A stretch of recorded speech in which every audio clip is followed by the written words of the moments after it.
For 300. 300 for this way. You say, see him yourself. 300. You see how the person do am. Just because of say Gary too cost, see how me do am. One pint of Gary now 4,000 naira now. See, 4,000 naira for one pint. You don't pour water full. Baba, what you do for that sit? You don't pour water full. You don't pour water full and see how it be. See how it be. You don't see how it be like pap. They buy 300. What's that? Man, I hear me. Igbo people. Man, I go relax. You know, don't talk saying I won't join this protest. We like this, we dey ready. Especially me. Like this, I dey ready. No be say no whining. I dey ready. Welcome everyone in Nigeria and in Africa. I am Gimbo Umar. In case you've not subscribed to this channel, you can do so on our YouTube page. So much is happening across Africa, the latest of which has disturbed just about everyone. The Gen Z protests in Kenya. Well, that protest seems to be taking a wave across Africa. We saw that in the Gambia already. But guess what? It's also happening in Nigeria, Africa's biggest, most populous country in the world. Nigeria today, in Benin City, the Edo State capital, experienced that same protest. Now, the protest that was scheduled to happen on the 1st of August is no longer happening on the 1st of August. It has already started happening. In Benin City, the Edo State capital, the youths, they took to the streets carrying placards asking for good governance. Now, it is instructive to note that there is a hashtag on social media that is going on now. Hashtag end bad governance in Nigeria. Some are just hashtag end bad governance. But that much is already happening in Nigeria. What are the people asking for? They are asking for better living situations in Nigeria, better welfare, in health, in education. They want the corruption to be kicked out. Government officials giving contracts to themselves, and then you have got these draconian policies that are not in the favor of the people. That is the much that we know. Say for instance now, food items. The inflation rate is almost hitting 40% in Nigeria. How can the country survive in such? Food prices, particularly, which 90% of this country depend on, is the major commodity, which is food. Yam, for instance, has quadrupled in price. A yam that so far as little as 2,000 naira, 2,500 naira is today selling for 11,500 naira. Even the new yam is already out, and that one is selling at 9,000 naira for a tuber of yam. How can you beat that when the income of the workers has not increased, when nothing else has happened in the country, but then you're having these protests and then this increases in food items? Will the youths be able to take this? That's the big question now for the government. That's on the one hand. When this administration came into power, the first thing that they did was to say that subsidy is now gone. Gone to where? Are the subsidies now back? Why are the prices not dropping? Why has the fuel price not gone back to the status quo? That is what is annoying the youths today, and they are now taking to the streets, asking for good governance. It's not strange to us. We saw it during the NSAS protests, where tires were burned, bonfires were made on streets were looking like war zones. Could that be another possibility that it will happen again under this administration? Well, God forbid. But it will indeed happen if we go by the statistics and the revelations that we're getting in Nigeria today. Look at how capitalism is beginning to eat up the polity. As little as cement that used to sell for about 3,500 is now selling for 11,000 as well. How can you build a country knowing that cement is as critical a commodity as water is, if you are talking about the development and other structural improvements in the society? Now, this is what the parliament has done. Wants to over-profit without any sense of empathy for the citizens that have given it this platform.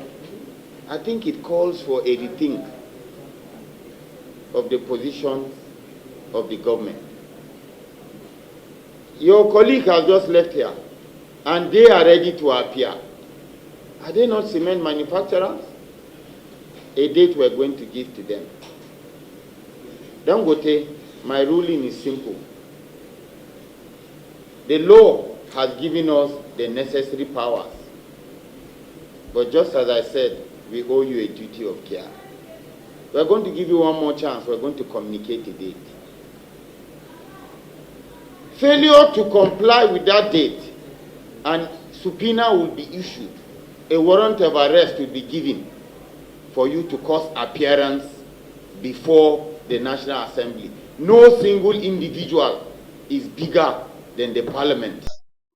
The biggest player in cement, Alhaji Aliko Dangote, has been summoned but has refused to appear before that committee several times.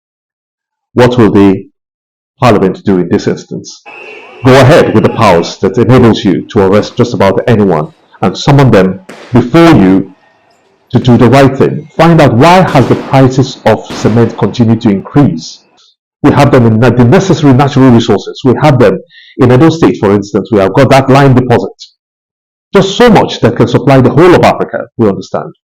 You have the Obajana Cement Company. You have this monopoly. And this is what the government did for that brand. What they did was to give them concession, give them waived taxes for them, just so that they are able to, improve on local manufacturing for our people. But this is what Nigerians are getting out of it today. This is a no-brainer. Things like this annoy the youths.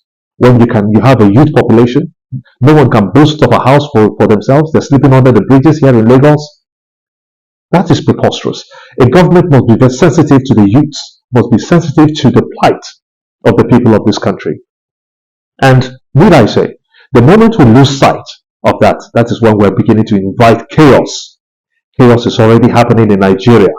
The protest that was supposed to start on August the 1st has already started. It is dovetailing in Lagos. It is being orchestrated in Kano. It is moving to Ilorin, the Kwara State capital. It has already started in Benin. So there is going to be this 70 million youths march in Nigeria. The police cannot even contend because the youths have already promised the police that if we try to do what happened in Kenya to us, we will crush you down.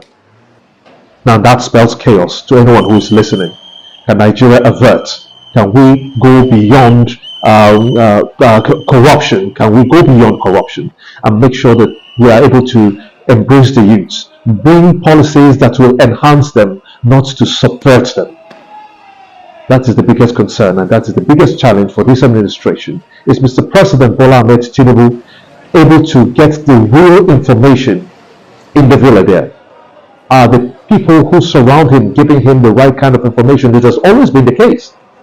During the Goodluck Jonathan administration, that was seemed to be the rallying point of discourse across social media and even mainstream media. During the Buhari administration, it also happened, and it's also happening again. We keep going in circles and circles and circles. But can we get ourselves out of this? The protest is looming. We have problems. There's problems with electricity tariffs being increased without any due diligence, just like that, on Nigerians. That will definitely annoy people here.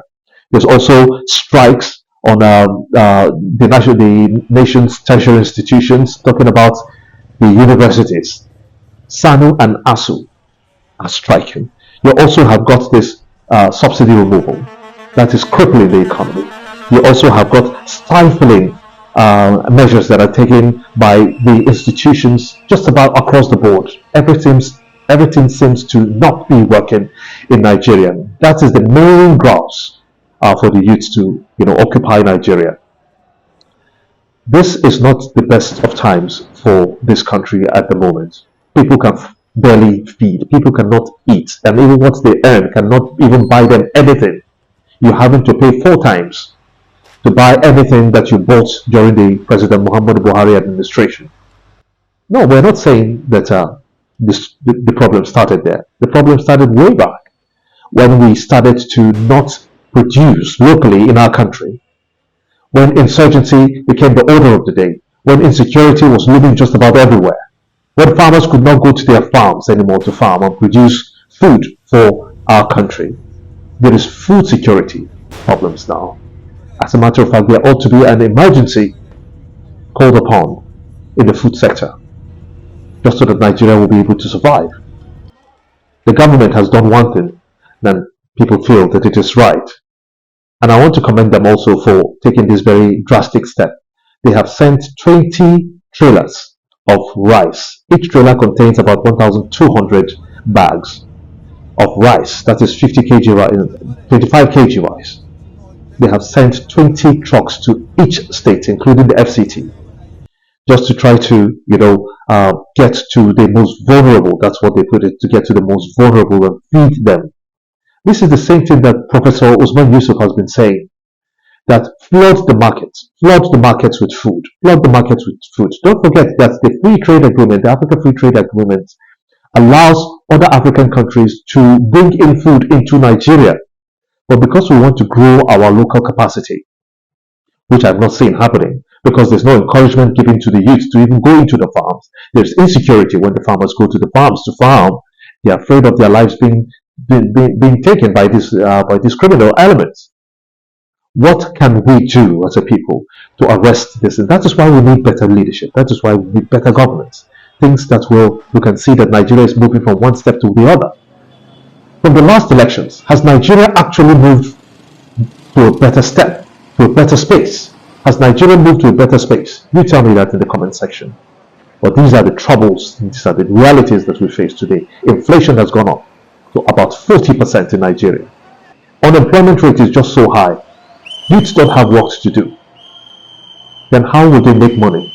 Even when they make this money, how does the CBN work? How does Mr. Cardoso work to try to get the inflation figures down?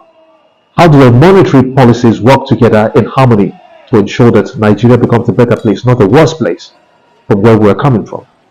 Those are the genuine, cogent concerns for Nigerians, which is very instructive that these are the parameters, these are the indices that will force the youth to take to the streets.